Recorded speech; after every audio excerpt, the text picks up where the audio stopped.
Hey, what's going on, guys? Coach Clayton with Upper Class Sports back here with another video for you. In today's video, I've got 5 things that we're going to talk about. I call it the backside hitters checklist. Let's go ahead and jump right into it.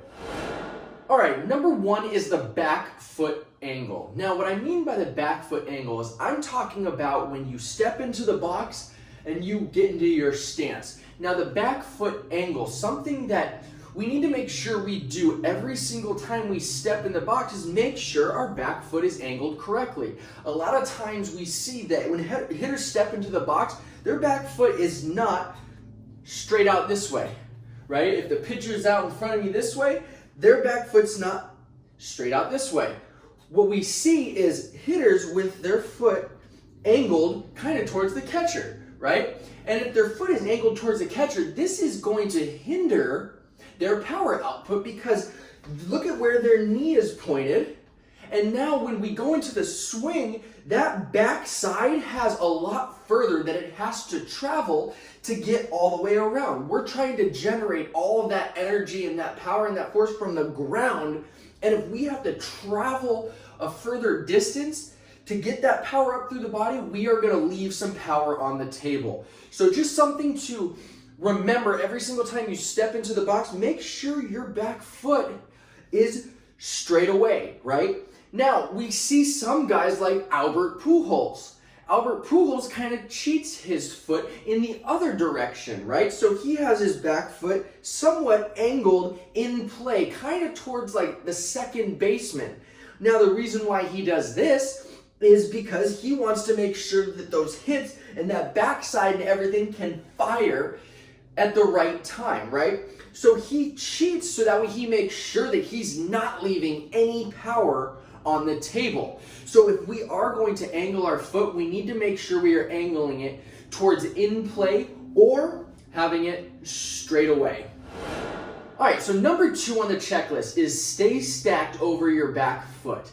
Now, what we don't want is we don't want our body to drift away from our back foot, right? We want to make sure that we have all of our energy and all of our weight stacked over our back foot. You'll see some hitters will be this way with more weight on their back foot when they start or begin to hit and begin their swing because they want to make sure they're staying stacked over that backside because all that energy is going to transfer up the back leg and into the front so that way we can supply the power that way, right? So we want to make sure we stay stacked over our back foot. Now, we don't want to get on this side of our foot. We want to make sure we are right over the foot when we are hitting. Whether you're a guy who stands tall or you're a guy who squats down a little bit further, we want to make sure we are stacked over that back foot.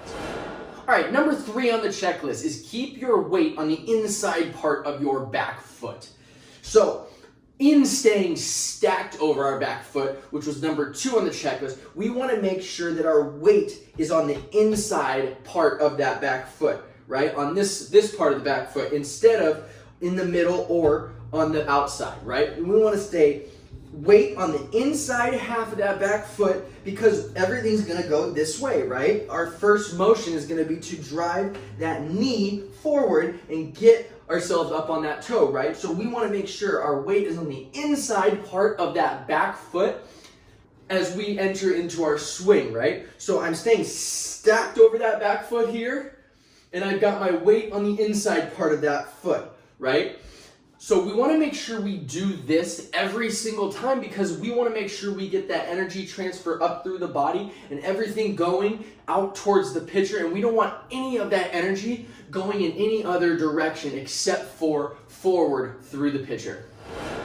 All right, number 4 on the checklist is don't spin, drive, okay? We don't want to just spin on our back foot this way. We don't want our backside just to spin. We want to drive that thing forward, right? We're trying to be explosive and quick with these movements, right? So with our backside, we want to make sure that we are taking all of this, everything we've got back here, all the energy, we're staying stacked over that back foot. Our weight's on the inside part of the back foot, and then we are going to drive. Boom! We are going to drive all of our energy and power forward from our back knee and from our hips. We are going boom forward, right? Now, a lot of times you hear squish the bug. Squish the bug is not what we want to do here because that would be that spinning motion, right? We don't want to spin at contact. We want to drive at contact. Now, if you go look at a couple guys, a couple big leaguers, you'll see that their back foot actually comes up off of the ground when they're coming through their swing because they are driving so hard forward from their backside that it actually makes their back foot come up off the ground. Now, I'm not saying make your back foot come up off the ground, but if it does, that's okay because that tells me you are driving forward. So we want to make sure that as we are driving forward, we are getting up on this toe, right? We're not back here squishing any sort of bug with our back foot. We are driving that knee, driving that back hip forward and exploding, which is then going to get you up onto that back toe. So do not spin, drive. All right, last but not least, number 5 on the checklist. We are talking about the angle we need to be in at contact. Now that angle I'm talking about the backside. There is an angle that we get to with the backside that we need to make sure we get to that position every single time we get to contact to make sure we are maximizing our power output through the swing. So that angle I'm talking about is right when I get to contact here. Look at this angle I've got going here, right? I'm going to be up on my toe, right? And I've got almost a 90-degree angle. This is like an L, a backwards L, right? And so we need to make sure that we get that L every single time we get to contact with our backside, right? A lot of times we see this. Guys will get to contact and they're almost a straight line here, kind of a little bit rounded, but they are not making that L. We can look at a couple pictures of big leaguers at contact and we can see that they all make this same angle at contact with their backside, right? And so we need to make sure that every single time at contact, we get to that position to make sure we are maximizing our power output.